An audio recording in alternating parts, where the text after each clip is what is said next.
ตลาดเสาทาเรือเมียเนาะวันนี้พากันมาย่างตลาดเสาเบิ่ง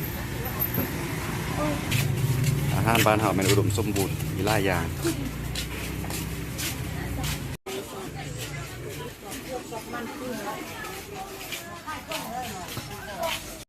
ทานกระปุนอยู่ในหอมตลาดเสานี่เนาะเคยมากินอยู่ประจำอยู่แซ่บอยู่ได้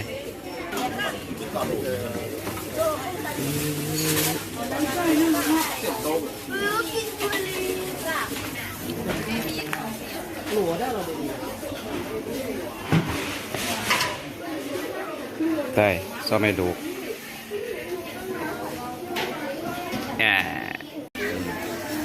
วันนี้ตอนเช้าซ้ำพอลูกพากันมาย่างตลาดเสาไทยเฮอร์เมย์อันนี้กำลังจะหั่นกระปุนอยู่เนาะเข้าก่อนกินข้าวแล้วจากนั้นจึงไปย่างโลต่ออีกถ่ายให้เบิ้งไว้มีไม่ย่างเดียวตอนเช้าแซ่บ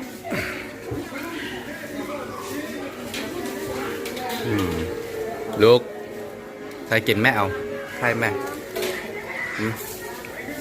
ใส่น้ำตาลก็ใส่ป่ะ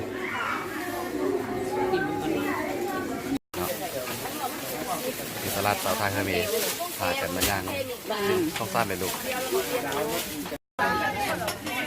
เนี่ยต้องไปดูกำลังซื้อข้าวไม่ยังนี่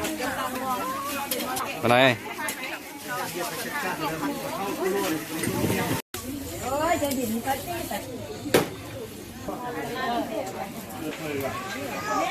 นี่เนาะ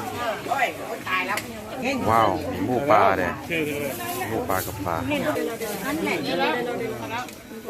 ผมว่าได้ไปเวียกเลยนี่อันนี้เป็นแมงยังไงเลย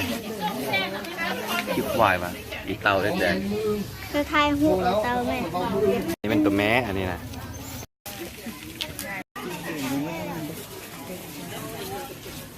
C'est manger comme ça.